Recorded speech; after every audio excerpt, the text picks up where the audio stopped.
What up, cappers, gamblers, punters, hustlers, low baggers? Happy Monday morning to you all, November 4th. And man, do I need you guys. What a rough weekend, roller coaster ride weekend it was for me. 6-3 in NCAA football, 2-3 in NHL, which was closer to 2.5 and 3 because of some plus lines. 1-1 in NBA. 1-0 in CFL, I don't know if I said already, and then lost $500 in the Breeders' Cup, and then lost about $900 in NFL. Very, very disappointing, and I don't know what's going on with me in NFL. I'm just not getting to where I need to be, and oh, man, Bucks +6 pushes with my bet. I mean, it got 6.5 here on the show, but I'm just about to lose it.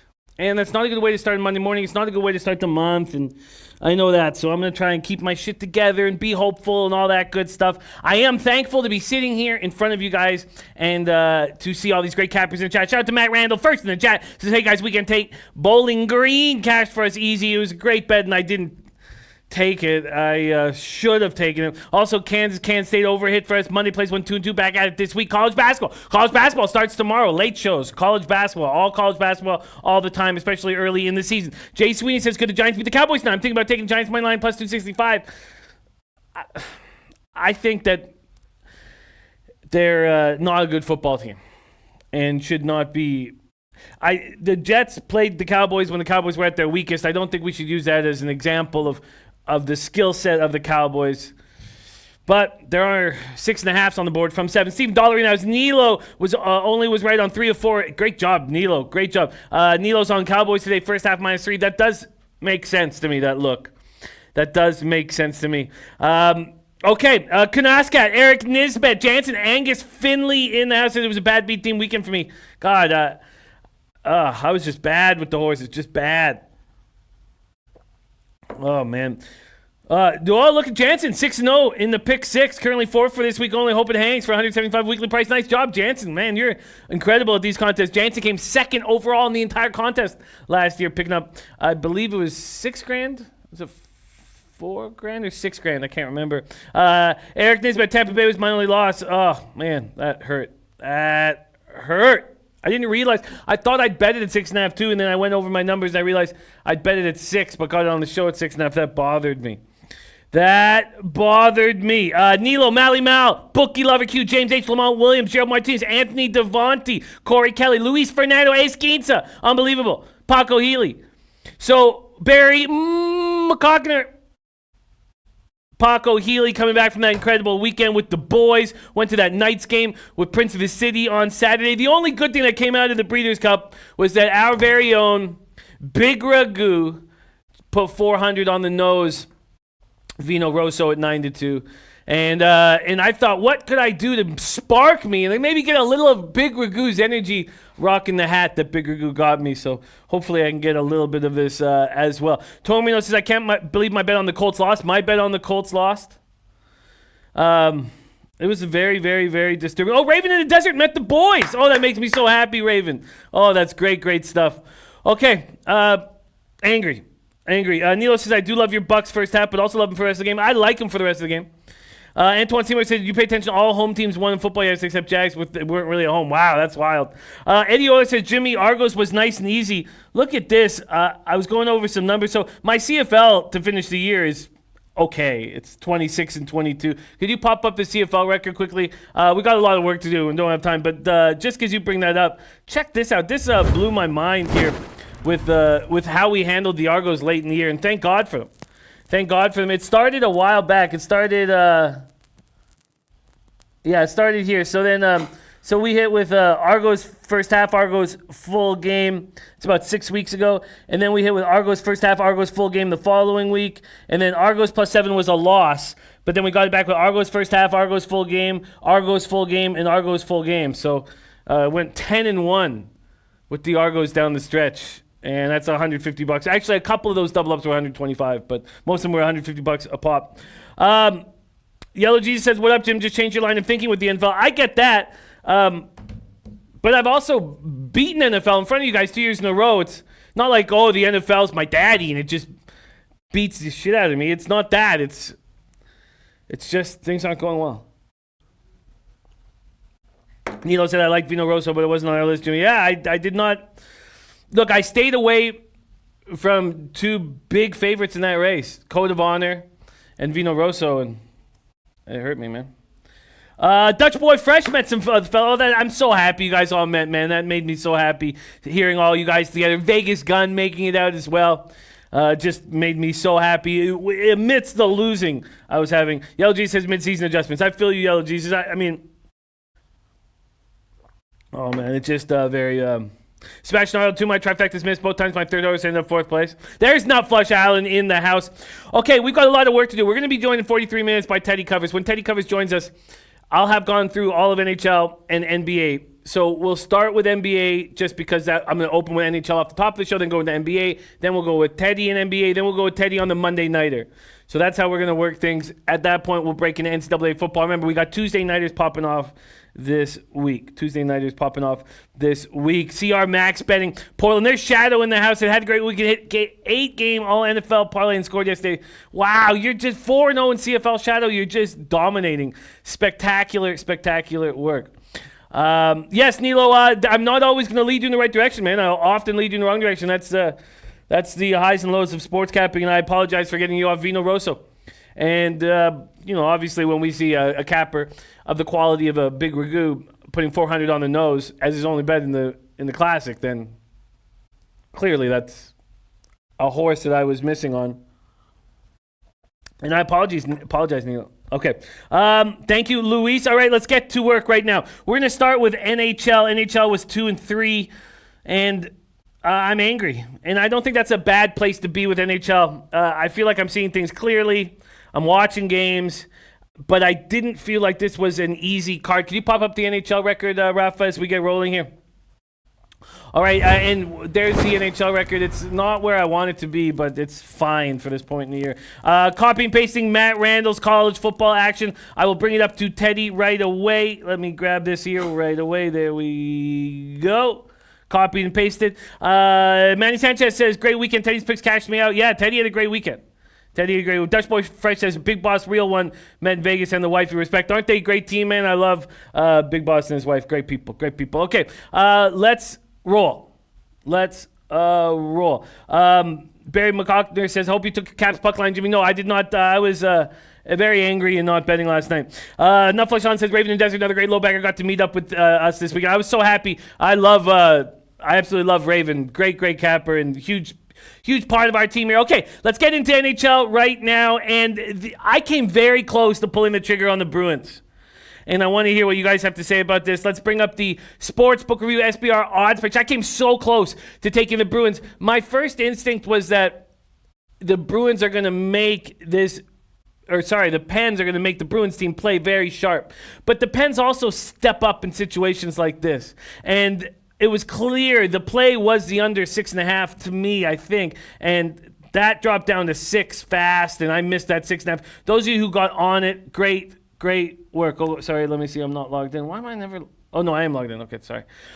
So let's break down this spot right now. Marquee game on the card for sure. Penguins, Bruins. Open up at 6.5 now, 6. Pens open up at minus 155. They've been taking money. They were about minus 150 early this morning, and I almost pulled the trigger, but I did not pull the trigger. Scott says, kicking myself for not taking Wake. I was kicking myself for not taking Wake as well. And Ronnie Chris said, yeah, there is good value. Could be a great hammer here. I got off of it, and I may get back on it. Let's talk about it. Pens 3-2 on the road, 8-5-1. They dealt with adversity very, very well this year. The Bruins might be the best team in the National Hockey League. The Bruins and the Capitals and the Canes out east, and it's probably just the Bruins and the Capitals, really. 6-0-1 at home. Matt Murray versus Yaroslav Halak. I did not like seeing Halak in the lineup. Now, Halak's a great backup goalie, 3-1-1, 2.58 goals against average, 919 save percentage, going up against Matt Murray, who's playing very well. This is a Matt Murray that they expected to have 2-3 years ago. Bruins have won 5 games in a row, 9 12-game point streak, top of the Atlantic Division. Pasternak leads the NHL in points on an 11-game point streak. Marchand on a 12-game point streak. Pasternak goal to assist on Saturday night against Ottawa. It was a very strange game. Those of you who watched it, there was a very frightening situation with Sabourin, and it took all the energy out of the game. It took all the energy out of the Bruins, but they regrouped and won 5-2. Okay. Bleds W says Penn's money line is to play. Pens are back healthy. Well, I would wait because I think money's going to come in on this Bruins squad, and it has of late. So if you're going to take the Penguins, you don't need to rush into it. Ronnie Chris says Halak being really good at home as a Bruin. He sure has. Neil said Boston down Ottawa 5-2 on Saturday, being 9-game point streak. Yeah, they're rolling. They're playing very, very good hockey. There's nobody playing at the level of what these Boston Bruins are playing on right now. Shout out to Eric Jones in the house. Guru Sports Bets joining us. George Cruz, Eddie Euler, Mark Georgiev in the house. All right, so let's keep rolling right along here. So Boston plus 19 goal differential, tied for best in the NHL. Now let's get to the Pens. 2-1 their past 3 games. They now have lost a very important piece, Patrick Hornqvist, a new injury, but they get Malkin back. They're playing focused. This doesn't make me that comfortable. Although Eddie Euler's Bruins -1 and the under 6.5 is those are the plays that make the most sense to me. Those are the plays that make the most sense to me. But I'm hesitant to make a move. I am hesitant to make a move on the -1 here with Halak and Nilo saying Pens will be without Hornqvist long term. This is the type of situation. There's hail to the victors, and now it's this type of situation where the Pens step up. And I don't need to push a lot of plays right now. And the Bruins -1. There's DJ Big Boss in the house. God, I love seeing the pictures of all you guys together. It just made me so happy. Through my dark weekend, it made me so happy. So I'm not making a move at this point. Nilo says yes, the under in Boston money line. I certainly wouldn't take a -170. Those of you who've watched me for the last 3 years, nothing over -135 ever. Eddie Euler says Pittsburgh's failed to score a power play goal. That's right. They are 0 for 19. They're in an 0 for 19 drought. But that's not going to last. Nice job, Anthony Mastinardi. I was in my anger. I kind of shut down last night, so I'm a little behind on Twitter. I'll catch up in the afternoon. Mally Mouse's Vegas flu cashed again. Stars smoked Montreal over the weekend. Winnipeg Jets next up. Well, let's keep rolling along. I'm not going to make a move on that. There's Black Rogue in the house. Mark George says, anyone see Chargers beating Green Bay coming? I had Ralph Nunziata send me a message about a couple hours before the game saying get on the Chargers right away. I hit on the under in that spot. My guy Andrew in the house has thoughts on Nashville regulation. Let's get into that game. Predators, Red Wings. That was another spot where I came close to taking the Predators -1.5, and I stopped myself. This Detroit team has lost 10 of 11. They're playing so badly. And now they're without Danny DeKeyser, that's hurt. Luke Glendening out as well. There's my guy Anna Merrick. I will, definitely. We've got to figure some stuff out here for sure. Scott said, if you get a chance to me, what's up with the Preds? The Preds are a very good hockey team. But I don't trust them against bad hockey teams. And this is something that's gone back a couple years now. Because they're coming off a loss 2-1, they're going to be sharp, most likely, against Detroit. Detroit needs this so bad. They're going to have Howard back in net. And, it's just hard to take a team that's 2-2 on the road and is how big of a favorite are they right now? They are a -195, 200 favorite. I mean, that's just something you don't do. There's Paco Healy. Man, I wish I was with you guys. Pie Guy says Preds always lose to the Wings. I think the Preds are going to win the West.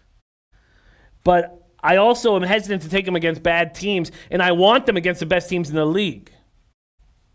And so I did not pull the trigger on either the Predators or the Bruins. I could easily be sitting here with the Bruins -1 ticket and the Predators -1. There's my guy Alex Guerrero in the house. Great to have you. Thank you for joining us, my friend. Eddie Olis says Red Wings won last meeting in Detroit 4-3 in OT. I thought it was a 5-3 game.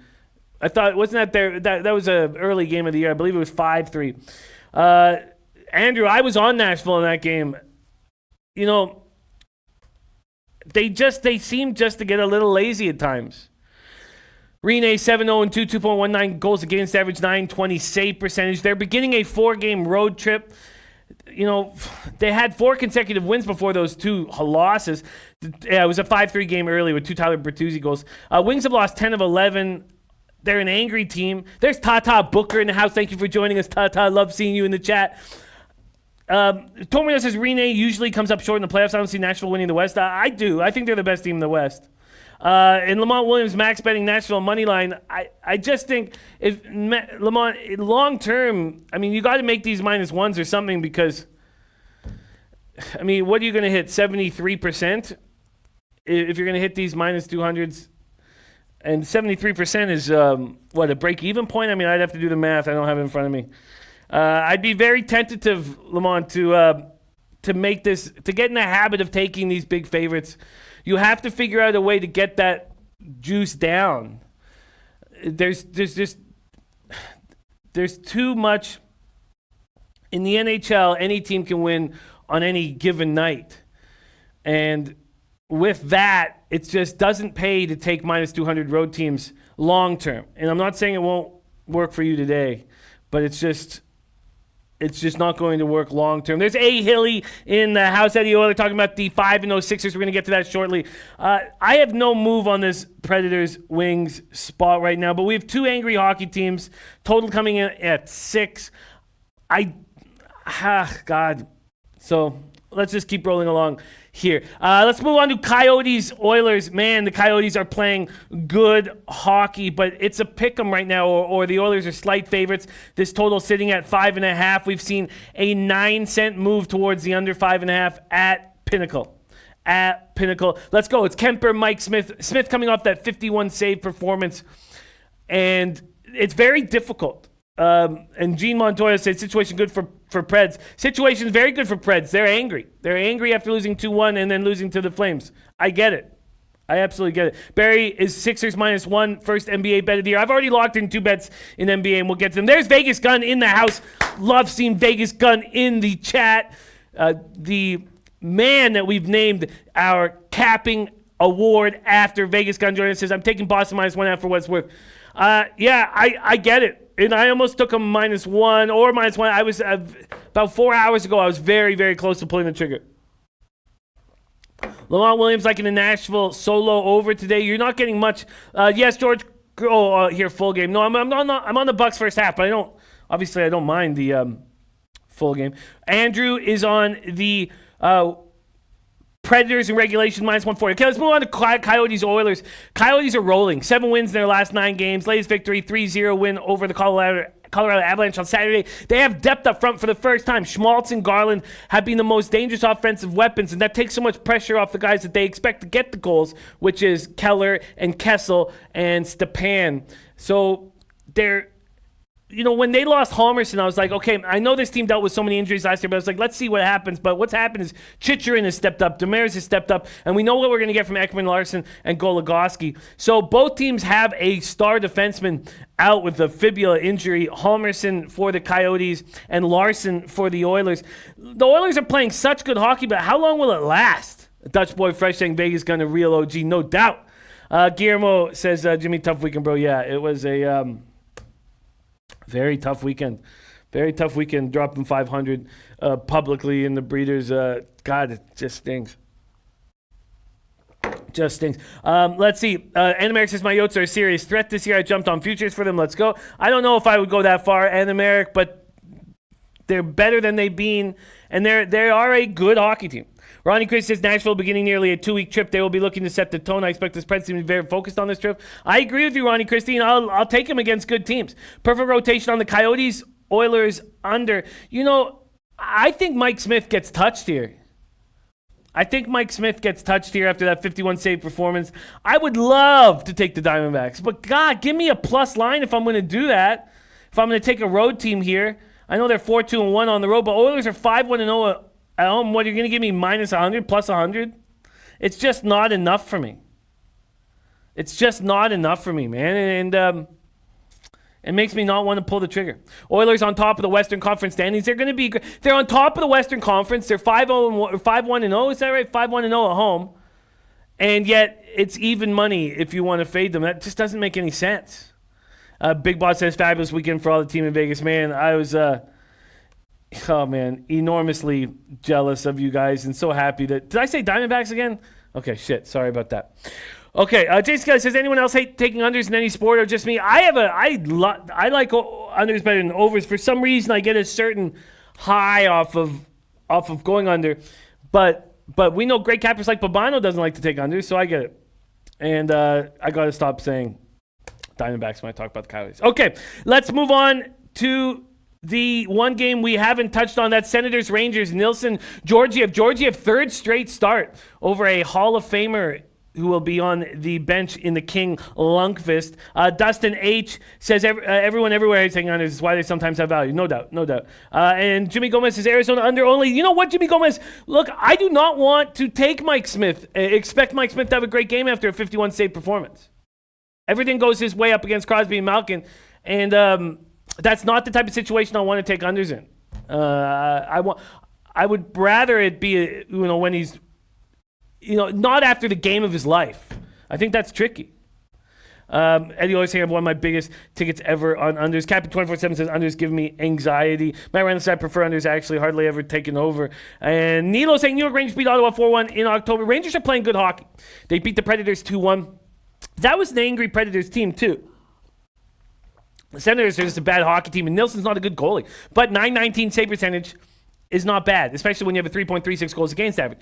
Senators 2.58 goals per game, 4.8% power play, 79.2% penalty killing. It's not going to win you many games. Georgiev, third straight start. Rangers have been winning without Mika Zibanejad, who is a very good hockey player.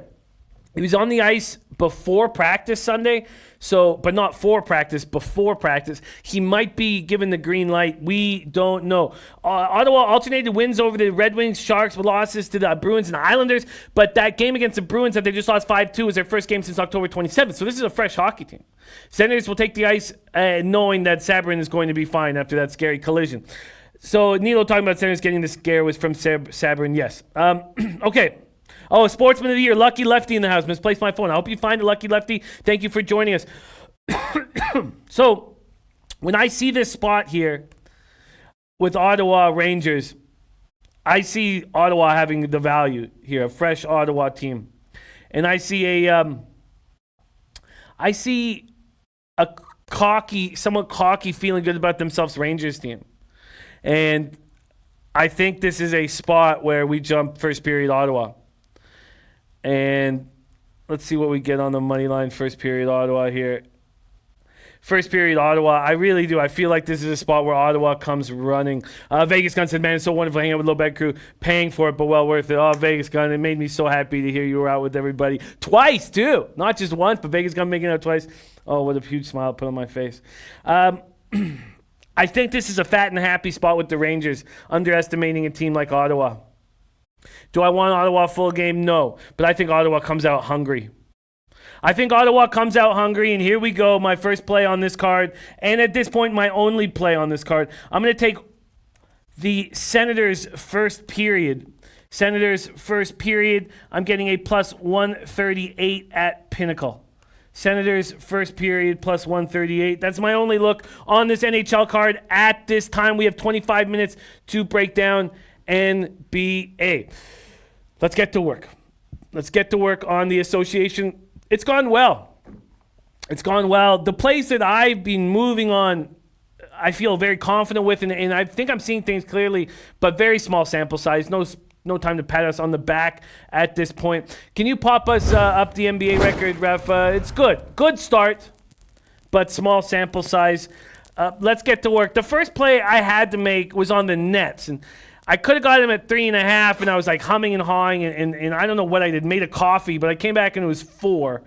And I did pull the trigger on the Nets. The second play I made, I made them both really at the same time, was the Bucks first half. And the Bucks have been playing very well early and slowing down late. We'll talk about the NHL card again on the Late Show. But those are the 4 games, and we have to get into NHL, Alex Guerrero. And I'm comfortable staying off of the Predators and the Bruins at this point. I'm confident with that spot. Okay, let's get to work right now. So my first look, as I said, on Brooklyn at -4.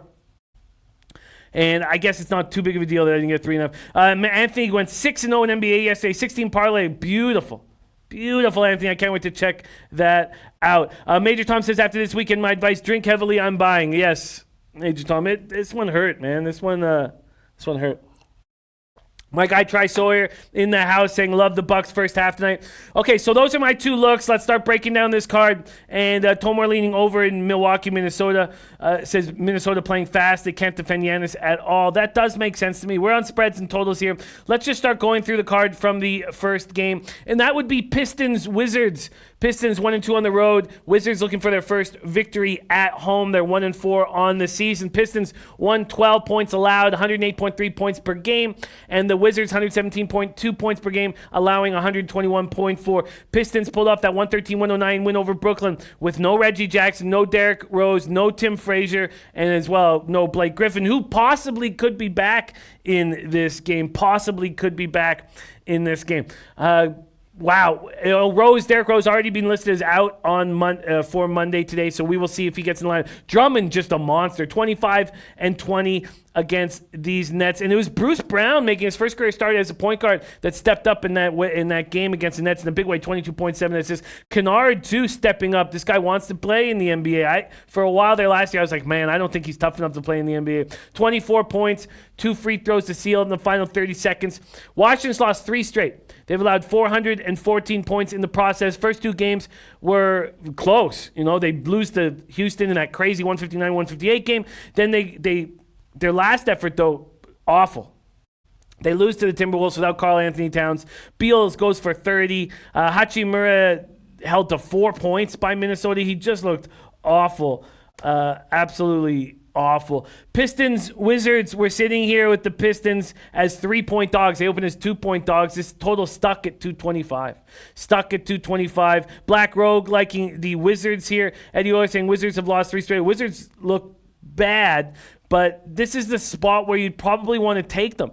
They have yet to win at home, and I'm not going to at this point. I just don't trust them.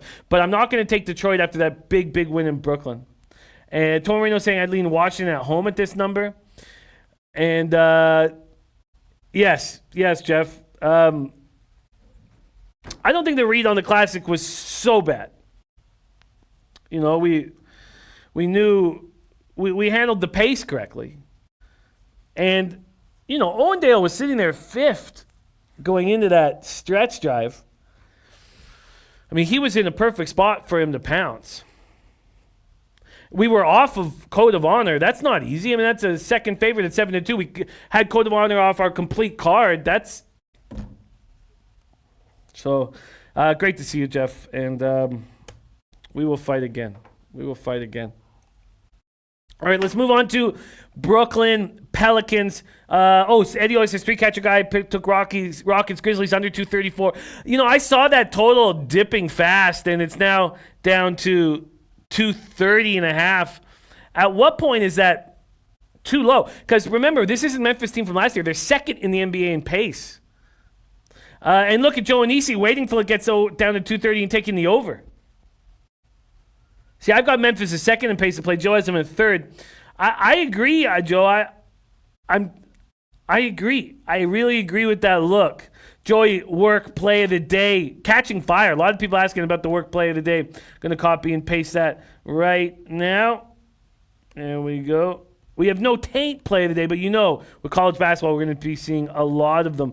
Okay, let's keep rolling along here. Guru says 10.5, way too much. Could be 20 going. You don't. Okay, I hear that. Okay, we're going to get into those games here shortly. Okay, Pelicans, Nets. Nets are 2-4, and Kyrie's playing great. I just think this is an angry Brooklyn Nets team. I watched the Rockets game on Friday evening while I was failing in my attempt to break down the Breeders' Cup races. And that game, the Nets really stepped up in a way that's conceivable moving forward, that they can step up and play like that, especially after a ugly loss. And that's what it was. That was an ugly loss to the Pistons. I expect them to play well here. Their 4 losses are by a combined 16 points. They look like they were in complete control of the Pistons. Irving, third career triple-double. They're the highest scoring team. The Nets are among the highest scoring teams in the league. Yet they're only averaging 25.7 points in the fourth quarter. It's too much ISO with Kyrie, and they can change that. Jim Rome's a douche. Yeah, currently crying in bed with his children. Sure. Tormina says good spot for Brooklyn off the loss, but Brooklyn's defense is being inconsistent. I lean over. AM, you're no doubt about it. It was a awful way to end it. Yes, Brendan Cruz. I got it was a bad weekend for me. And Nilo says Westbrook confirmed that he is sitting. I did not have that confirmation. Let me see if I can pull that up right now quickly. Thank you for mentioning that. I did not have Westbrook. Yes, expected to sit Monday. Good call. Expected to sit Monday. It's another reason why that total's dropped. Thank you for mentioning that. I had not read that yet. Okay, so let's keep rolling. Let's talk about these Pelicans that are stepping up and playing. I don't know. What should I say? Well, they lose 115-104 in Oklahoma City. Look, I know that their record is 1-5, but I'm fine with the way that they've been playing. And if they had not lost Ingram against Oklahoma City, they probably win that game. And Ingram has been cleared to go as far as I know. Jahlil Okafor will be the starting center for the third straight game. He's playing okay. Pelicans shot 8 of 24 from 3. I expect the Pelicans to play better, but so do I expect the Nets to play better. And I'm on the Nets -4 and -103 is what I believe. Ronnie Christie says, man, I can honestly see the Grizzlies winning. Eddie Oler leaning Brooklyn -4. We know the way Harden wants to play when he's on the point, and he wants to move, and he wants to move fast. Von Post says Rockets will blow them out today. I agree. I'm starting to agree with that now, knowing that Westbrook is not in the lineup and everyone knows that he's sitting. But 5.5, I'm going to wait. I'm going to wait right now. Okay, let's keep rolling along, and that's where we get to this Rockets-Grizzlies spot. Rockets allowing 127.0 points per game. It's worst in the league. Getting 24.5 assists per game distribution. That's less than the Grizzlies. And the Rockets are now in their third game in 4 nights. They lost badly in Miami. They got to be hungry. They've got to bounce back here. I agree, Mally Mal. They should bounce back. And Tomino saying Holiday is key for the Pelicans. He's looked good last couple games. I'd lean over. Okafor plays no defense. See that Nets Pelicans over. So high. All you need is one bad quarter and you're screwed. But I get it. So Grizzlies coming off 114-105 loss. We've already talked about their pace being so much faster than it was last year, led by Ja Morant.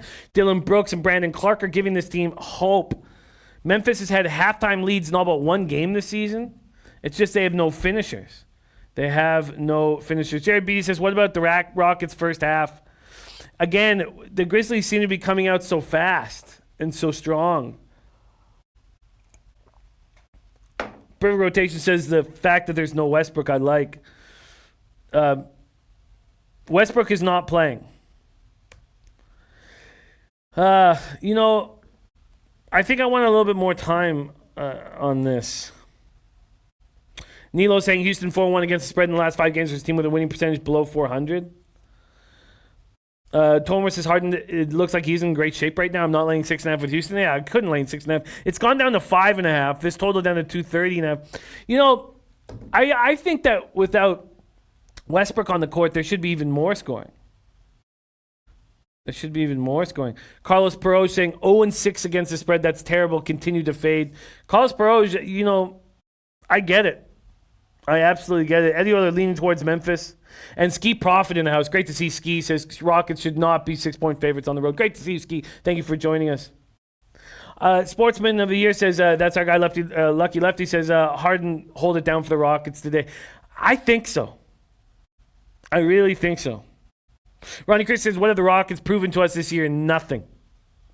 Mal, how many people going to be on Memphis first half tonight, especially after Rockets last game?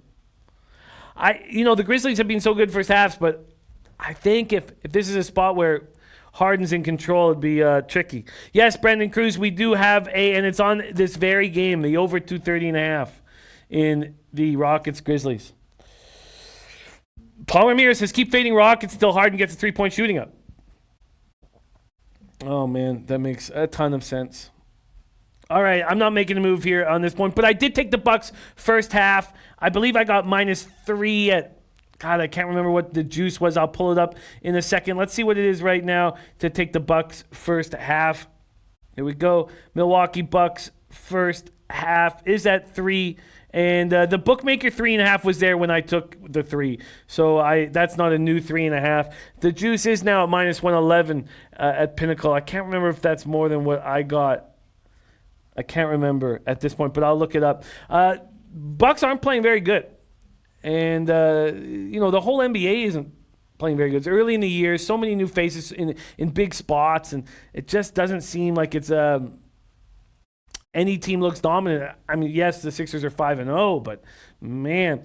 Dad Fan says 234, pretty high number. I can't take that over, but I like Rockets first half. That's all the way down to 230 and a half, Dad Fan. All the way down to 230 and a half. Boogie Lover Q says, listen, Rockets will leave you open and dare you to hit threes because they got to go to the offensive end. They ain't got no time to play defense. Elliot V in the house, thank you for joining us. And Luis Fernandez Skin said Rockets will fire D'Antoni by spring. There's Eddie Sports Money in the house and Eddie Euler rolling as well. Okay. Carolina Nation says love 76ers time. We're going to get to that very soon. We still have 14 minutes, so we don't have to freak out and move too fast. Okay, let's make moves here. Bucks first half. Bucks scoring 119.2 points per game. They're just not playing well in the third and fourth quarters, and you have to say, well, who's missing that would be there? And it's Brogdon. 111 points allowed, 50.7 rebounds, as always, doing well rebounding, and they're getting nice distribution. The Timberwolves 118 points per game, 112 points allowed. And again, these season-long numbers are not going to be useful very soon. It's just so early in the year that we can use them. Soon we're going to have to do, what Ski taught us about going to the last 5 games pace. But right now, it's fine focusing on this right now. Milwaukee coming off 115-105 victory over the Raptors on Saturday. Giannis went off 36, 15, and 8 with 4 blocks. They did look bad against the Heat, but now we're starting to see how good the Heat might be. Middleton, season low in points, 11 points. In that game, he has yet to hit a 3. Chris Middleton has yet to hit a 3. Scotty Wap says prop Harden points over. Scotty Wap, I think you just nailed how to handle that spot.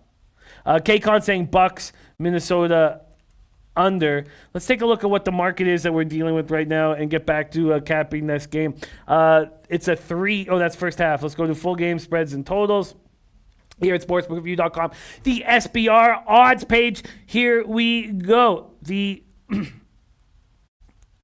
6.5 is what we're dealing with. We've been dealing with for a while. This total opened up at 230, now at 229.5. And we know there's no Karl Anthony Towns serving that second game of his suspension. So no Embiid with the Sixers serving the second game of suspension. Same with Cat.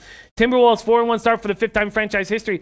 So I just think that the magic that the Timberwolves did stepping up without Cat is going to be over in this game.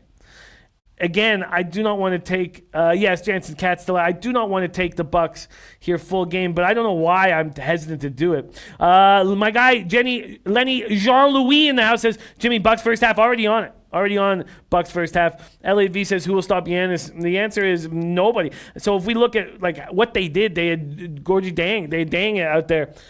Georgie Dang, and man, 18 points, which is great. He played just 6 minutes in the previous 4 games. I mean, how much more are you going to get from Dang? Not much. So Bucks first half -3. That's my look here. And I'm concerned still about making too many total bets early in the year. Dennis Garcia says that was a revenge game for Milwaukee. I don't trust them to be focused at the start. They've been focused at the start of all their games. It's the second half. But I hear what you're saying, Dennis, and from a captain perspective, that makes a ton of sense, that they should end up taking control of the Timberwolves. But I think the magic that the Timberwolves showed in their last game won't come again. That's the main thing. K-Con says full game under could be the play. It could be. It could be. These teams are scoring a lot more than they're allowing early in the year. All right, so let's... Okay, let's keep rolling along. Let's move on to Sixers-Suns. Sixers-Suns. Here we go. No DeAndre Ayton to start the year, and the Suns are rolling. And that's Baines, man. God, Baines is so good. He's just quality. Tough and can hit threes.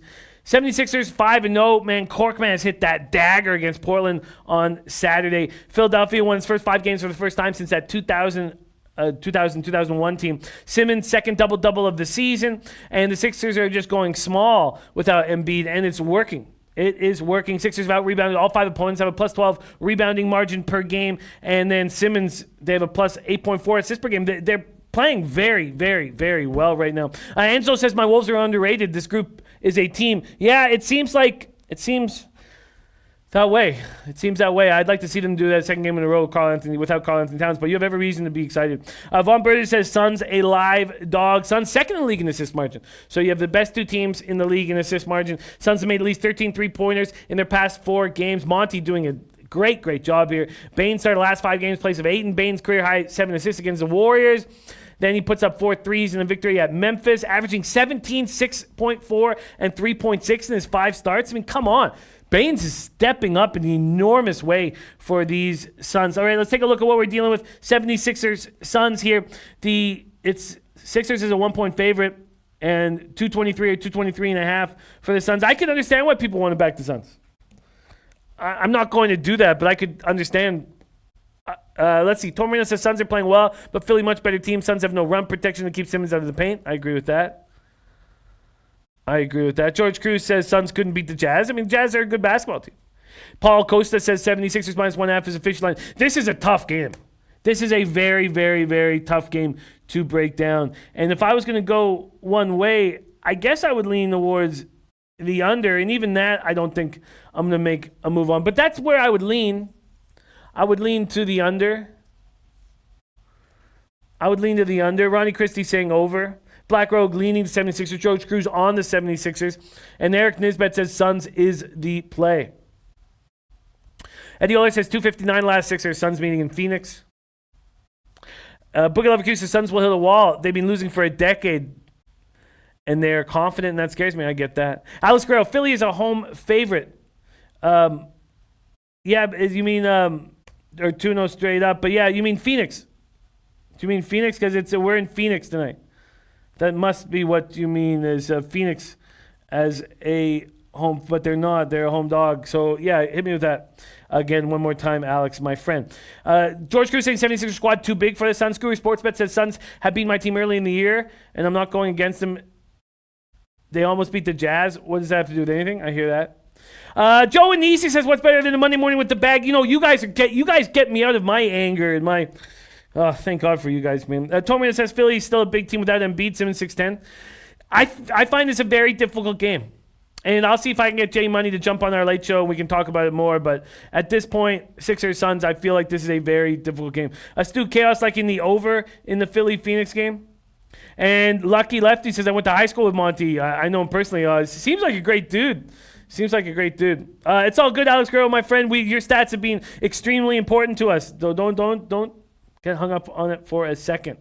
Okay, and George Cruz says Suns not winning. All right, let's move on to Blazers-Warriors. Is there an angle we can find here? Are the Warriors going to be a team that we trust first half? Because they're trying. They're trying very, very, very hard. And now you could get 6 first half. Is this a team we also might want first quarter? The Blazers, like, I don't understand exactly the mentality of teams going into San Francisco at this point. Do they want to smash the Warriors for all the smashing they've done to them? Because those aren't the guys on the floor. It's a G League team on the floor right now. You're talking about a team, so they lose Durant, Iguodala, and Livingston. Then they have Thompson, Steph Curry, and Draymond hurt. And then they were without D'Angelo Russell. So when they go on the floor tonight, they're going to do so without any player. Listen to this. Without any player who scored a point in any of the 4 games against the Trailblazers in the conference final. I mean, that's nuts. That's absolutely crazy. I can't even possibly... Jan says Blazers will show no mercy against the Warriors. Really? AM Moneyline says you seem down, Jimmy. I'm sorry. I'm trying to get it out. But yeah, it was a weekend that hurt, man. It really hurt. Really hurt. Like nothing, like losing at the Breeders like that just a punch in the gut. I mean, I wait all year for that day. Dustin H says Draymond doesn't have the character to be on a bad team. That's a very, very interesting comment right there. That's a very, very, very interesting comment right there. Wow. Yeah, possibly. Let's talk about this Blazers squad. They opened 3-3, but their losses have been just a total of 12 points. 74 points from Lillard, McCollum, and the Hood. So you have to look at who's playing for these guys now. They have Collins, Whiteside, and of course Nurkic out. So Tolliver and Hazonia. I mean, so it's Tolliver, Hood, and Hazonia, and then they have Labissiere off the bench. God, I mean, that's ugly. Ugly stuff. Luis says Blazers might win by 7 points and not cover. This guy's take. I don't see this as being. Sharp Money says Breeders' Cup bloodbath for me, Jimmy. SoCal Reseller says don't overthink this one, Jimmy. Fade Golden State blind at this point. Yeah, Antoine, I thought they were going to go 10-0 until we might have an issue. You know what? I'm not going to sit here expecting the Blazers to come in angry because this is a Warriors team at all. Because those guys aren't on the floor. And it's those guys that they have the issue with. Mally Mouse says D'Angelo Russell is out. He was out last game. Let's see what the most recent information is on him. But yeah, he missed last game. And let's see what he's doing now. Questionable for tonight's game. Sounds like there's a chance he won't play on Monday. The Warriors play 4 times in the upcoming week. God, I'm sure this is not what Russell was expecting when he came over.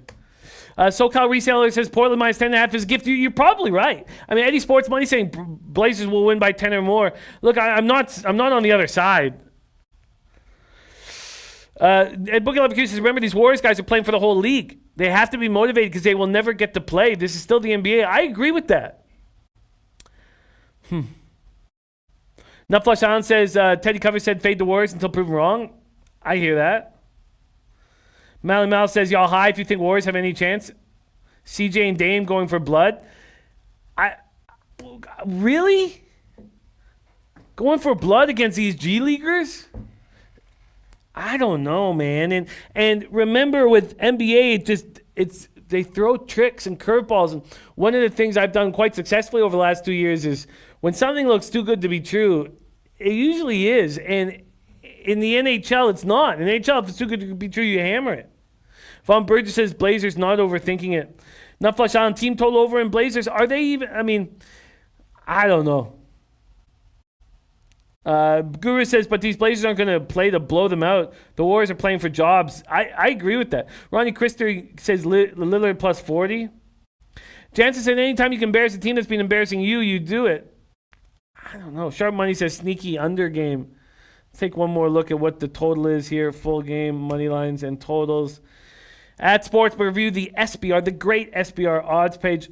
Open up 223.5, now down to 222.5 for 222. Alex Guerrero says Golden State Warriors just can't defend at all. That's what scares me. Sportsman of the Year, our guy Lucky Lefty liking Blazers first quarter. Frank Palmer said last time y'all said same thing, Warriors smacked the Pelicans. But that, I mean, yes, Frank, that was a completely different cap. But you're absolutely right. And I wasn't on the Pelicans that night. Yes, Alex Ramirez, that's exactly it. We've got to fight back. Stu Chaos says this could be a day where Portland slow the tempo down. You know, there's Raven in the desert house. You know, maybe you're right. Paco said, just got into my truck to drive home. Thanks to all low baggers out here for the good times. I love these pilgrimages to the desert. Cleansing for me. As silly as that sounds, it doesn't sound silly. As Remo says, don't ease up on the Warriors. Nobody will. I find that under a interesting play. Very, very interesting little spot there. I'm not going to make a move. There's Mr. Mississippi Razor made money. Don Corleone S in the house. Vincent Hawkins says, go Blazers. I'll beat the crap out of them. Get it to me. I don't know. These guys making $40 million a year, look over and see these G Leaguers trying to get in the league, and I don't think they're like, let's teach these Warrior fans a lesson. I don't think so.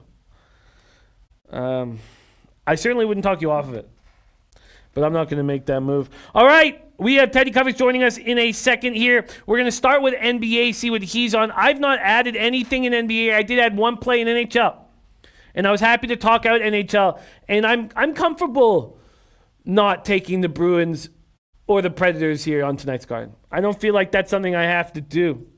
Avi Gold says, did we cover the Wizards game? Yeah, we opened with the Wizards game, and there was not a lot of interest in it, man.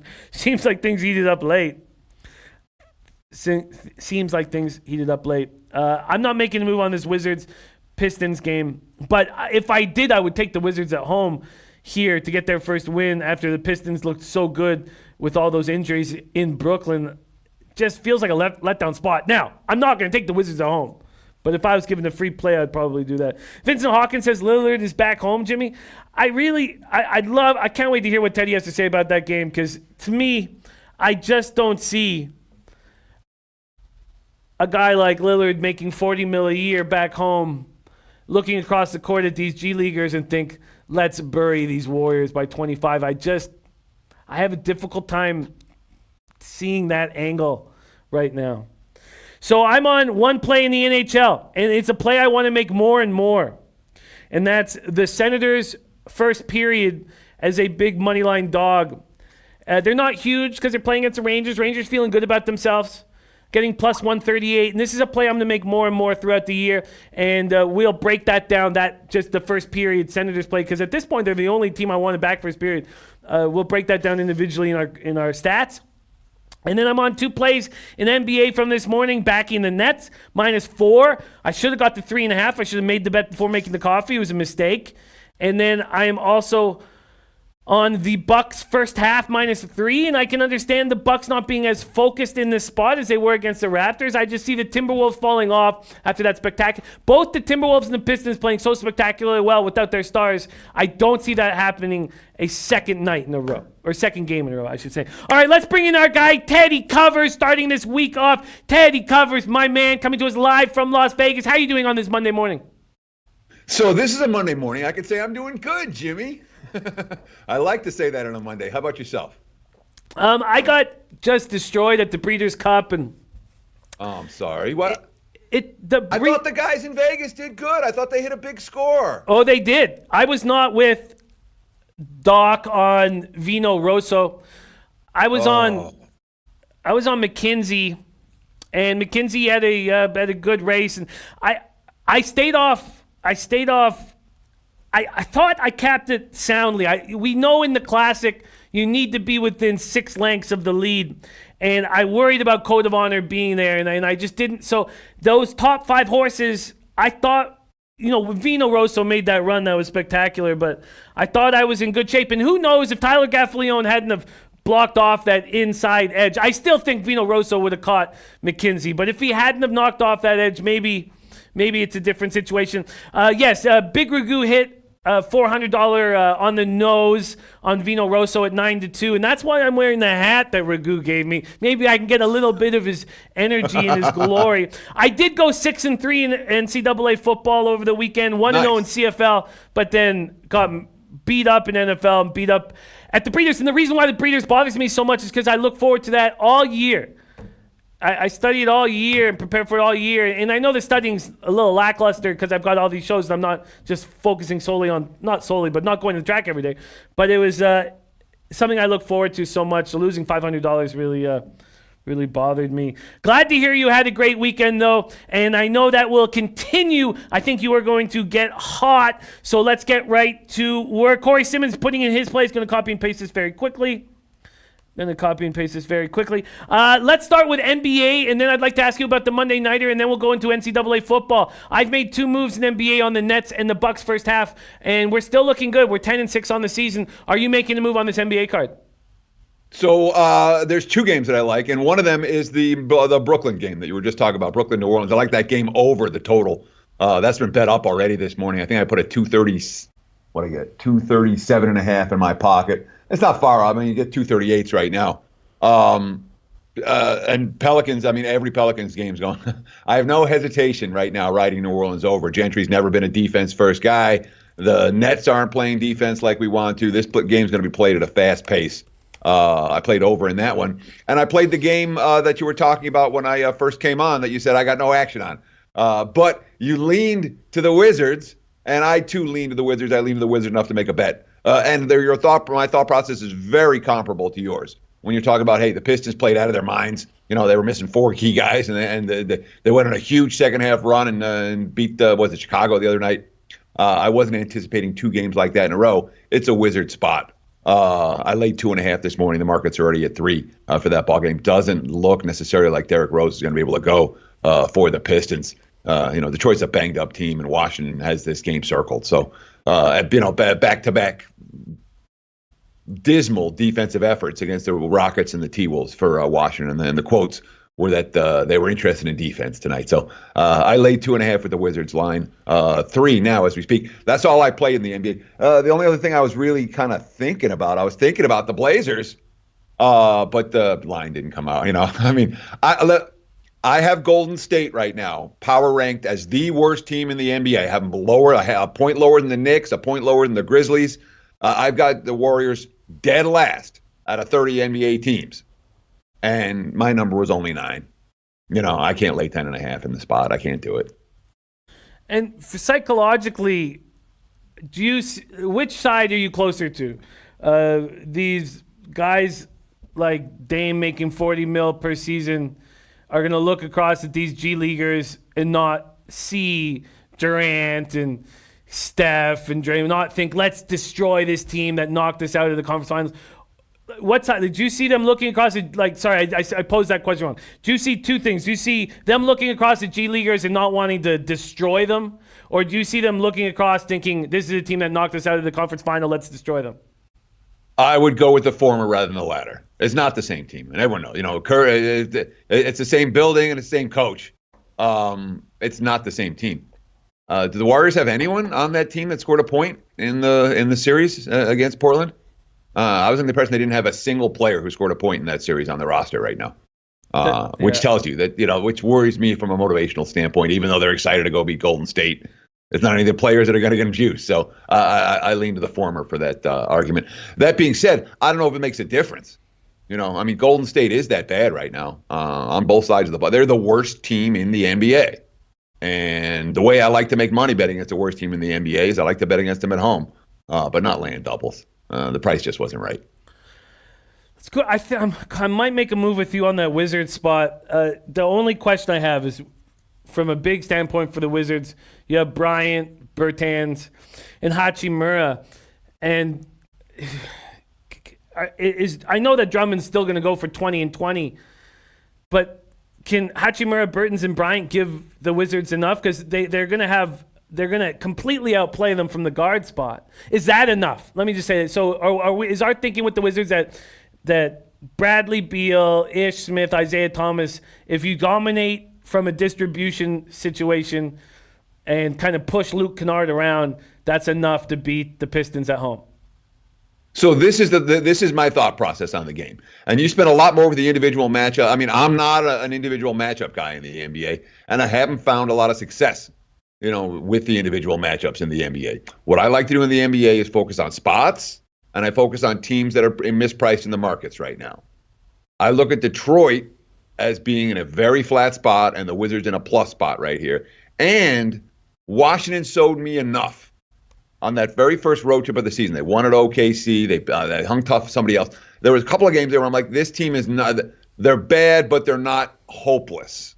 They're not the Warriors or the Knicks or the Grizzlies, So I thought there was enough bet on. And then reading the quotes this morning, Hachimura was talking about taking the defensive, there were multiple player quotes. Beal, another guy who was talking about, hey, this is a game for our defense. We haven't played defense the last 2 games. We're not going to win that game. So when I have the team taking that defense first approach, the quotes that I'm seeing are of that mentality. And we have an opponent who I think is, has, I don't trust Detroit to do it 2 games in a row. And again, they were on their way to getting whipped, and they all of a sudden got really hot in the third quarter and expanding into the fourth, and went on a big run and got a win and cover. But that's not what I trust Detroit to do on a game in, game out basis. So when you talk about, the Pistons bigs versus the Wizards bigs and the Wizards backcourt versus the Pistons backcourt, that's a hard way to handicap NBA, in my opinion. It really is. Have you had success with that, Jimmy? And if you had, I certainly won't talk you out of it. But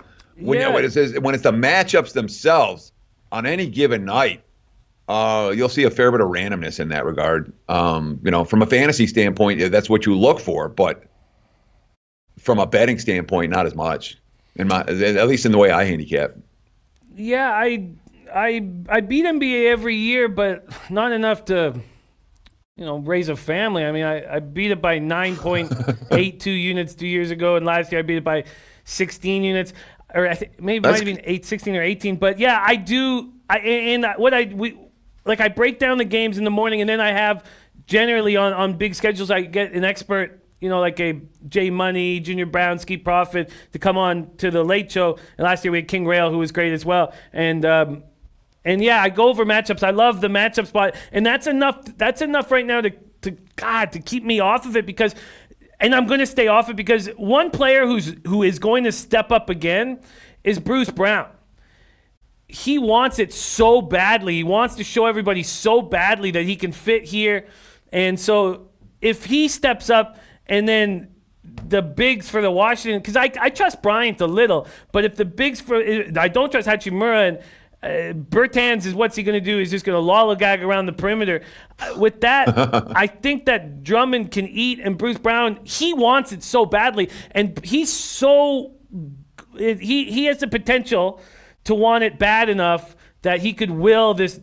He could change the dynamic of this advantage that the Wizards have in the backcourt. So if Brown and Kennard's another guy who wants to prove he deserves top 5 minutes. That's the only thing that's kind of keeping me off at this point, and I'm going to stay off. But I might jump on the Wizards with you at some point. And I like your look. I totally get your look. Luis Fernando Esquin says Hachimura sucks, bro. we love him up in the Pacific Northwest, but I get it. No, God, please don't. You guys, when somebody's not on the show, please don't say R.I.P. Come on. These guys are people that we care about enormously, and don't let anybody have the wrong impression that something, King is healthy and happy and doing incredible capping as we speak right now. So please, let's not talk like that. Okay, Teddy, let's go into the Monday Nighter. I got kicked in the teeth. The Colts losing hurt so bad. Pushing the 6 with the Buccaneers hurt so bad. Like, oh, God, a couple spots. That's the worst two of the day right there. You had them both. Yeah. It hurt. And now we go to the Monday Nighter, and I've made no moves. And we're going to be doing live line tonight, and I don't want to have a defeatist approach to this Monday Nighter. So I would like to lean on you to get me out of this feeling that I have. Let's go to it right now. Let's see what we're seeing. We opened at 7, right? Now we have 6.5. Open at 7. Now we have 6.5 on the board. Pinnacle did open up at 7.5, but that was a plus 112. So there are 6.5 at Bookmaker, Bet365, UWager, Intertops, Heritage. And then from a total perspective, it opened at 48. Now we have 48.5. Teddy Covers, can you start breaking down this Dallas-New York game? Because I just don't have the right approach right now. Well, I don't have a great feel for the game, to be honest. I mean, I have the slightest of lean to the Cowboys and a slightest of lean to the over. I'm not really pulling the trigger on either, certainly not at current numbers. A little interest in Dallas at 6.5. I cashed a ticket with the Giants through the back door last week at Detroit.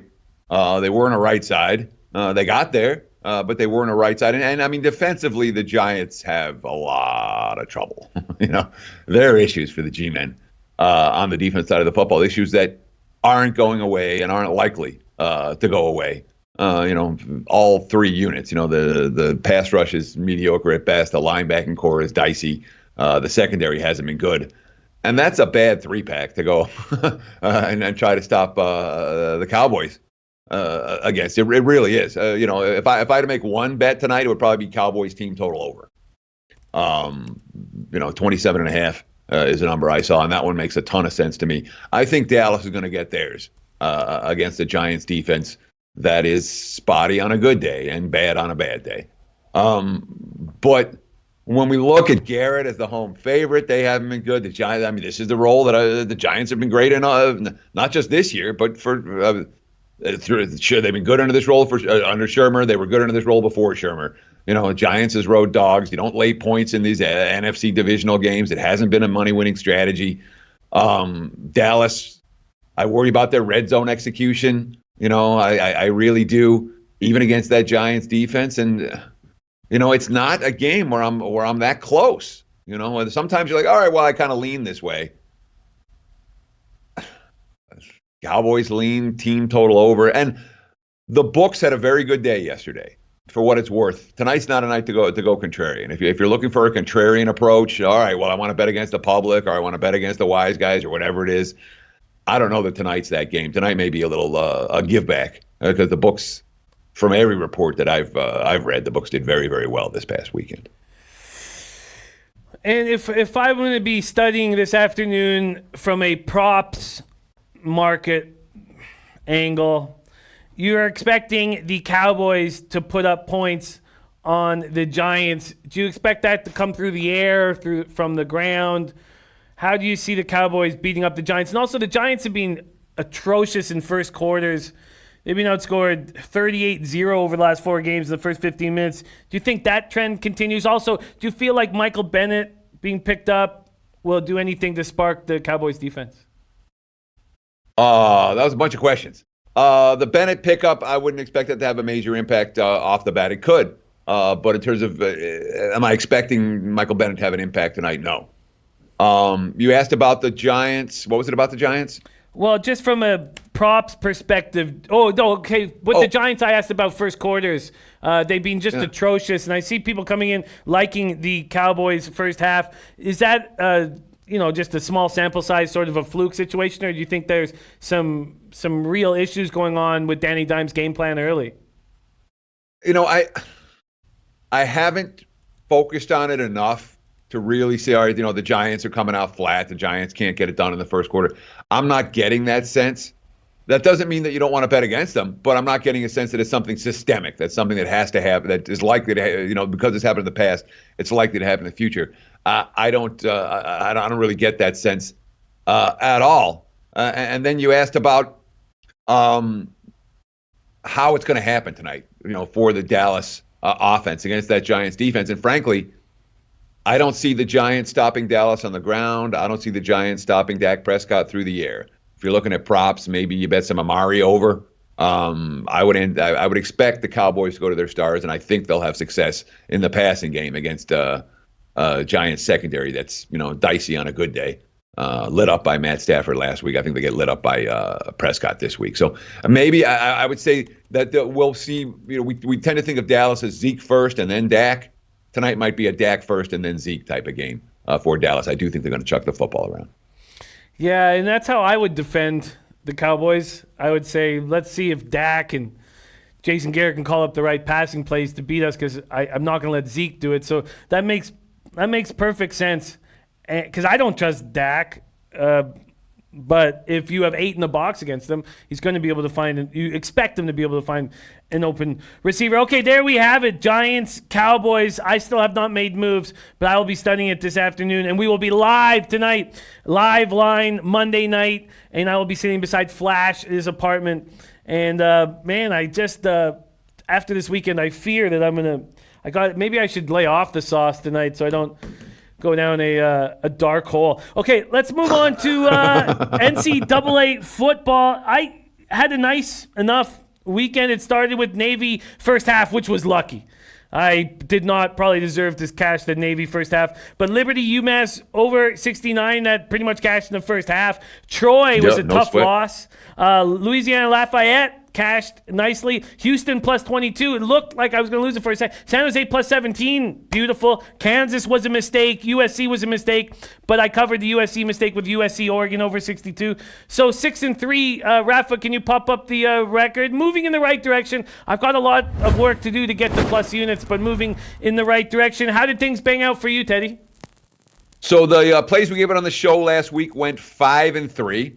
I had a winning weekend. I had a pretty good weekend, but a real good a good day on Saturday. The SBR contest was good for me this weekend. I finally got the 6-0 that I desperately needed to get back to respectability in that contest.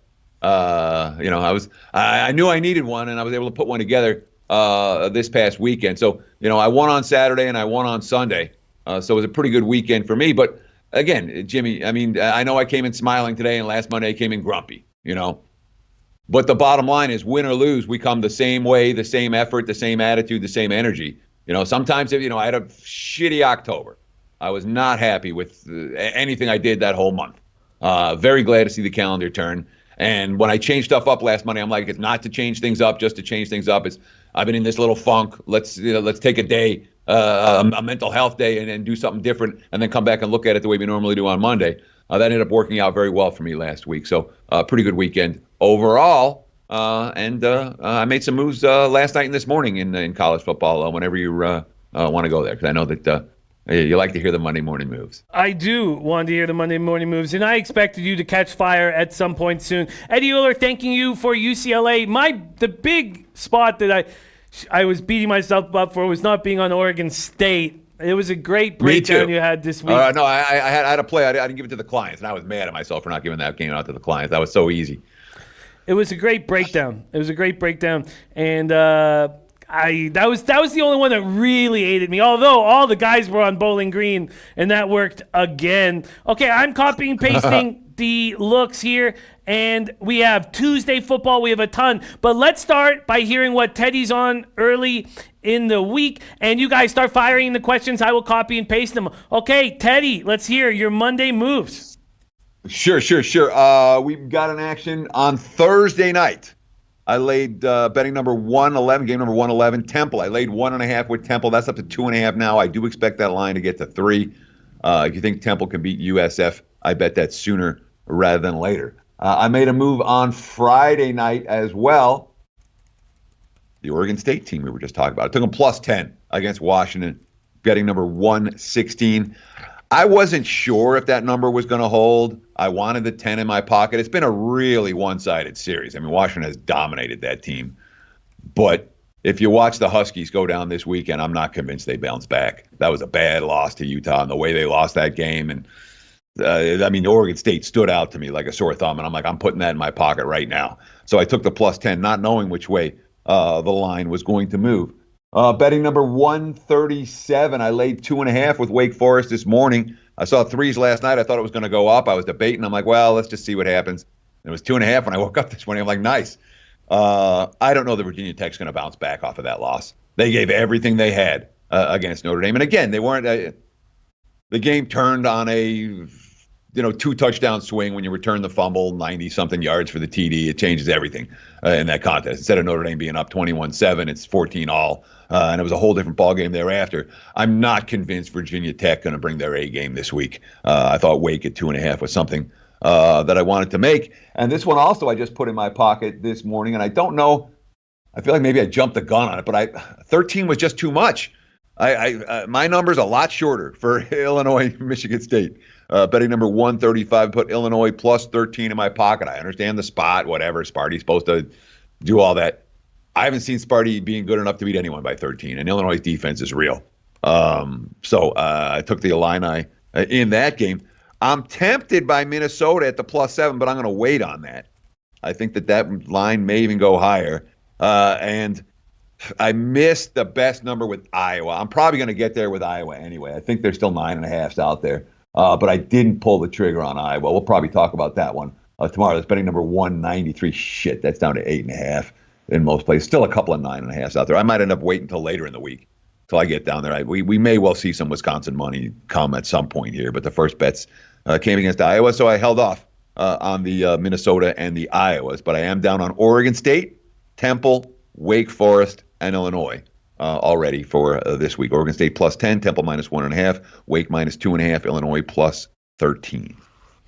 That's great. My Monday morning takes. That's great. What I got. I love it. I've got them all down and listed: Temple, Oregon State, Wake Forest, Illinois, and possibly Minnesota and Iowa. I love it. Well, let's start. Some questions are coming in, and I'll start asking you them. But let's start with the game of the week, LSU, Alabama. Alabama opening up at 5.5, now 6.5. This total sitting at 65. Woo! Big one this week, Teddy. You have a lean early? Oh, I could only take LSU. I mean, I'm not laying with Alabama. I think LSU is every bit as good, if not better, than Alabama. We're in November, okay? I don't think Alabama or Clemson is going to play for the national title this year.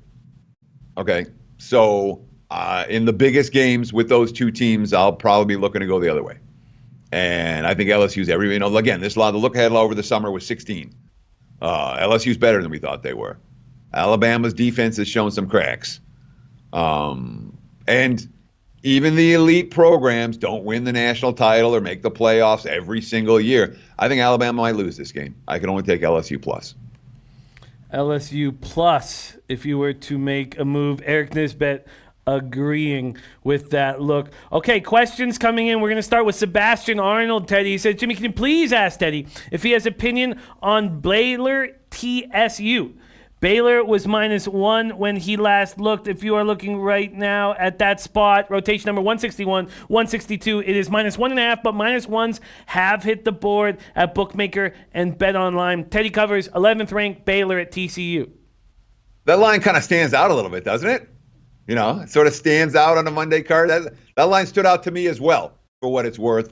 And that number is telling you don't want Baylor. You know, again, I shouldn't say the number is telling you don't want Baylor. It's telling you the wise guys don't want Baylor. The wise guys are expecting Baylor to lose. We saw that in the Oklahoma State game where the money came against Baylor in that contest. And when they hit the highway against a team that can play defense, the markets are saying that the loss will come for the Bears. They're not the type of team that's going to go undefeated deep into November. So for what it's worth, and TCU, they've shown a pretty sharp home road, much better. Playing in front of the home faithful than they have on the highway. So I guess my initial lean is TCU plus, but I'm in no rush to get to the window with it. I mean, I would expect that at some point this week we'll see some Baylor money. That will be an exciting game we will be talking about throughout. The next spot, I am looking for the rotation number. It's a question from Naeem. He says, how do you feel about Purdue at -1.5 versus Northwestern? I will get the rotation number up shortly, but Purdue -1.5 versus Northwestern. So it's funny that we talk. I mean, again, that's another game that when the lines came out last night, it stood out to me. That one's like, really? Purdue's laying here? I'm not convinced Purdue can be laying. Okay, I'm not. That's not a good football team by any stretch of the imagination. Okay, they played better than expected. It doesn't matter. I give Brom credit for coaxing and cobbling together some type of a roster for a team that's been decimated with injuries. And I know this has been a disaster season for Northwestern. It really has. And from an offensive standpoint, that team's as ugly as it gets on a week-in, week-out basis. I still can't lay with Purdue, okay? Can't do it. Be Northwestern or pass, not on the road with Purdue. Northwestern or pass. Naeem's next question is rotation number 175, 176. He says, can you ask Teddy how he feels about UAB at +6? It actually opened at 7 at Pinnacle, now 6 across the board. Naeem says, UAB is a solid team to me with the better defense. What do you feel about UAB +6? UAB might have the better defense. They really might. That being said, UAB is not trading points with Southern Miss, and if Southern Miss gets going offensively, UAB is in a world of hurt. The Blazers were a team I came into the season as this is a strong bet against, and then they faced one weak foe after the next, after the next, after the next, after the next, after the next. I believe the Tennessee game was the first time they were dogs all year. Now they're dogs again here, and I'm not convinced that they, this isn't Tennessee. And after playing Tennessee, they may be a little bit, Southern Miss may be a little bit, UAB, there's not going to be any shell shock for UAB in this game. And from a situational standpoint, I don't mind a team off a bad blowout loss that's now back in conference play, catching points against a foe that they feel like they could beat. All that said, I think Southern Miss is a good notch or two better than UAB, and the real UAB team is more like the one we saw that get shut out last week. So if I'm playing, I'm laying. Not a game I'm likely to get involved with. Not going to get involved at that spot. And Black Rogue says UAB was a no-show last week. I am fading. Next spot on the card, question to you, Teddy's from our guy Lockin 24/7. Rotation number 127, 128, 15th ranked Notre Dame at Duke. Notre Dame 6-point favorites, but there are some 6.5s on the board. The question is, can you ask Teddy what he thinks about Duke at +6? So my initial reaction to this game was Notre Dame. And Notre Dame, I thought, was relatively cheaply priced. And I thought about putting some Irish in my pocket. I'm like, let's sit and see what this line does. Because there's some I've seen 5.5s in a line that's 6.5. So I'm like, let's see if it settles. If it starts looking like it's going to 7, we'll lock in at 6.5 and then decide what we're going to do later in the week. I'm not convinced that Duke is built to hang tough with the very best teams in college football. And I know that Notre Dame was on it. I mean, again, the game against Virginia Tech, there's a fair bit of randomness in that with the 2-touchdown swing on one play. But the fact that the Irish, they were flat as a pancake. They were off to a Michigan loss. They didn't play well. They turned the ball over. They made mistakes. They found a way to win. It wasn't pretty, but I wouldn't crash on Notre Dame this week, market-wise. I wouldn't. And again, I mean, what for Duke? I'm not going to compare Notre Dame to Alabama, but the Alabama game stands out where they just weren't non-competitive against the teams with elite athletes, and that Irish defense is still pretty darn good. Lean Notre Dame. Next question comes in. We have a Notre Dame lean on the last one from our guy Casano Magic. Rotation number 171, 172, Western Kentucky, Arkansas. Arkansas opening up as 2.5-point favorites. Bet Online's moved it to 2. Says, Jimmy, can you ask Teddy about taking Arkansas minus 2.5 at home versus Western Kentucky? That's the only way I play it. I mean, this might be a Rutgers Liberty type of situation. You know what I mean? Where the point spread's just out of whack with the actual class difference and the team speed between these two squads. I could only take Arkansas minus 2.5 here, and I have very little interest in laying with Arkansas. A team that struggled against the likes of Colorado State and SMU and everyone else that they faced in non-conference play over the last 2 years. They're already talking Chad Morris buyout. I think there have to be better bets to make than laying points with Arkansas. But if I was going to get involved in the game, that's the only way I would play it. Black Rogue, Greg Capper says, don't take Arkansas, take the over. We don't know the total at this point, but do you see a high score? I got a total for you. Beautiful. 50. What do you think of that spot going over the total? I haven't played a Western Kentucky game over all year. I'm not convinced that offense is going to work against even a bad SEC defense. No okay. opinion. That makes sense here to not. And you've had a great read on Western Kentucky. I've loved it. Okay, let's keep rolling along. The next question comes from Christopher Commentini. Rotation number 131, 132, Mass versus Army. Army opening up as 35-point favorites, now 34.5-point favorites. Christopher Commentini says, can you ask about Army minus 34.5 versus UMass? How do we not fade UMass the rest of the season? It's real easy not to fade UMass. Sorry. Of course, I forgot to turn my phone off. My apologies. Army is not the type of team that I have any comfort level laying 5 touchdowns with, all right? That's not the way they're built. They don't run fast pace. They get a lead, they're grinding clock. The explosiveness isn't there for Army on the offensive side of the football. I can't lay that price with Army. They're not built to win games by 5 touchdowns. Go back the last 5 years. How many games have Army won like this? A handful. And maybe they win this one. I mean, we know what UMass is. They're a team that's going to struggle on both sides of the football. And Army may score touchdowns in every possession. It wouldn't shock anyone. But this price range this week for Army, it's not anything I'm interested in. That's not a team again, they're not built to win by 5. The teams I'm laying 5 touchdowns with are teams that do 2 things. Quick strike scores, elite defense. When the second stringers and the third stringers come in, they're still going to get stops for me. I don't have either of those with Army, so that's not a price I'm willing to lay. Next question coming in again from Lockin 24/7. Says, I like Boise State minus 11.5 at home versus Wyoming. Can you ask Teddy about it? Rotation number 155, 156. Boise State no longer at 11.5. Now 13 across the board. Actually, there is a 12.5 at Heritage. What do you think of this spot? And do you agree with the market move, Wyoming, Boise State? So, did you stay up late and watch that Boise-San Jose game? That was a fun game. And if you had San Jose, it was a right side wire to wire. That being said, Boise showed something in that game because San Jose punched them. They punched them hard, and they kept punching, and Boise punched back. And you had a Frost QB going through some struggles on the road, and lo and behold, when all said and done, making good decisions with the football, moving the ball down the field in the fourth quarter against to win a game on the road. I was impressed. Even though Boise didn't play well, I was impressed with Boise in terms of this is a buy sign moving forward for the Broncos. It's not all right, we lost and now what are we going to do and down in the doldrums. I thought there was enough positive things.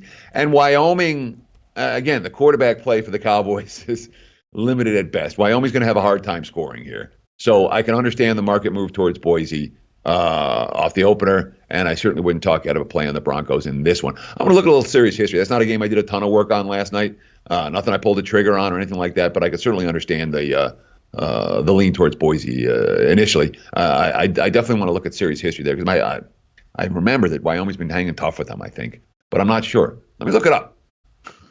We are running out of time, and questions keep rolling in, and we do want to know if Teddy has leans for Tuesday, so we've got to work quickly here, and I might not get to all the questions. Next is from Vincent Hawkins, says, what about Arizona State USC, Teddy? Rotation number 153, 154. Opened at Pinnacle with USC as a 1-point favorite. Now it's a pick 'em, and a bunch of books have Arizona State as 1-point favorites. USC, Arizona State, Teddy. Oh, yeah, Boise beat Wyoming by 20 last year, and they beat them by 10 the year before. Wyoming pulled the upset 3 years ago. When we talk about USC, I was on USC this last week, and that was my worst play of the day. The Trojans had their chances early. They could have been up and gotten the crowd nuts and gotten all the momentum, and instead they spent a lot of time shooting themselves in the foot. And then if you had USC and they scored the touchdown to cut the lead to 4, and then you watch the kick with 20 seconds left, and you're like, even before he ran it back for the touchdown, you're like, oh my God, Helton, what are you doing? As soon as he kicked off, I'm like, oh my God, what are you doing? It was supposed to be a squib kick there, and you didn't do it. We've seen USC coaches get fired coming off the plane, coming back from Arizona State in the past. I worry about the Trojans this week. That was a bad loss. It's a loss that tells me that I'm not playing USC the rest of the way. Understandable. They looked really bad. And at least I got the push sort of. Well, lost the juice with the over. I mean, they look good enough to win the game. They just made an inordinate number of mistakes, and the execution in 14 different ways was not right for USC in that game. And that, I'm not a guy that piles on head coaches, but that all goes to Clay Helton. There's nobody else you can point the finger at for as many mistakes as USC made in that game, as the coach. There are a lot of mistakes. We have one more question, then we'll ask about quickly Tuesday leans. This is from Michelle Rossi saying, can you ask about Georgia Tech, Virginia, rotation number 121, 122, Virginia, 17-point favorites. Is that too many points, Teddy? So Georgia Tech again, they lose 20-10 to Pitt, and they're 9.5-point dogs, and they fail to cover. Only the 1-point spread all year. They're, in Nebraska territory. Virginia is not an easy team to lay points with. I don't have a strong. I'm babbling here, and I know we're short on time. I don't have a strong take on this game on Monday morning. I really don't. I apologize. But my initial reaction is nothing. I hear that. No need. I mean, it's Monday, and we have a giant board ahead of us. Beautiful. Okay, now we've got to put a bow on this show and just kind of give us hints, really. Don't need to. We'll break it down fully tomorrow. But tomorrow we have Kent State, Toledo with 7 or 7.5, and Ball State, Western Michigan with pretty much the same spot, 7s or 7.5. There's actually 6.5 with Western Michigan. Is there any spots there that any leans or angles that you're interested in? My first lean is looking at Western Michigan and the over. I'm a believer in Wasenick. I'm a believer in that Broncos offensive line. I think they're going to score points against Ball State. So my goal over the next 24 hours is to figure out if Ball State's going to be able to score and we take the over, or if Ball State's going to struggle and we take Western Michigan. But I expect to be involved with one or the other tomorrow. But right now, I'm not sure which. I do think the Broncos get theirs against that Cardinal defense.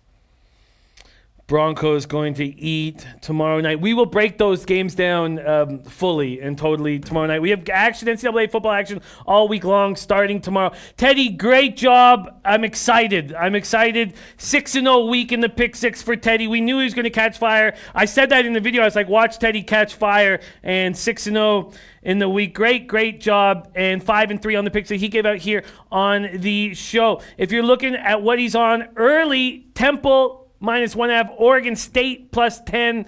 And I didn't get what was the line you got Wake Forest at? Wake's 2.5. You can get 2.5s right now with Wake. -2.5. And Illinois was +9.5? You can no longer get 2.5. No, you can still, there's still a couple of 2.5s out there with Wake. Not many.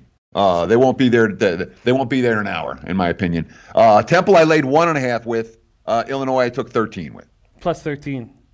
Okay, there we go. And he might be going to the window with Minnesota and Iowa. We will find out when we have him next week. Teddy Covers, what a treat. Catch fire for us, man, because I need it.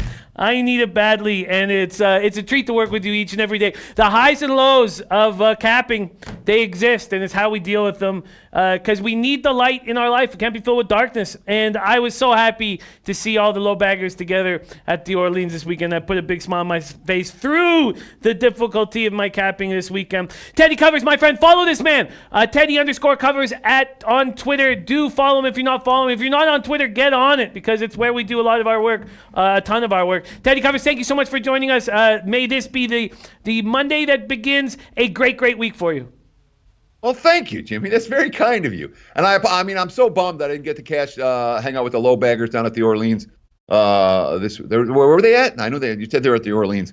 Next time, guys, buzz me ahead of time, and I promise I'll make it. I'll go out of my way to get down there.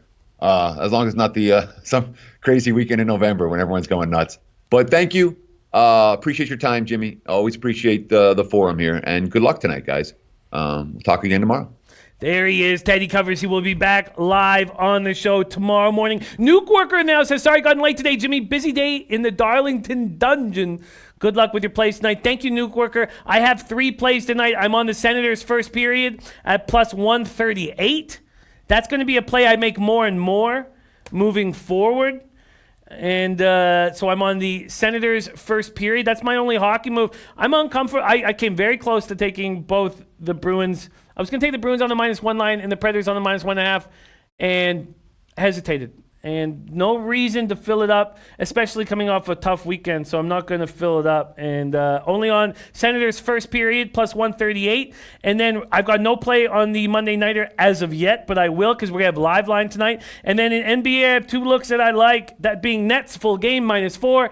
The Milwaukee Bucks, -3 first half. We have no show without these great cappers in the chat. Thank you for all the energy and time that you put into the chat. Matt Randall, Monday college football play is Toledo -7, so that pops off tomorrow. And his other plays, Maryland +42, FAU -10, and Ole Miss -28. We're going to be going all over these plays throughout the week, so thank you for all the energy. Those of you that asked questions that I didn't get to, I will. I have a line right where the final question, because that was Michelle Rossi, so I have that line, so we'll get to that. Lucas Paff, sorry we didn't get to it. Reese, sorry we didn't get to your question. Oh, but it had been answered because Teddy's on Temple. Much love to you guys. Let's have a good week, a good day of study. Remember, tomorrow begins Maxwell Smart and college basketball on the Late Show. But today's Late Show will be fun with a ton of guests. Thank you guys so much for watching. Let's get after it. May this be the beginning of a great week. James says it best with "Let's get this chicken. Leche. Hey, los bookmakers.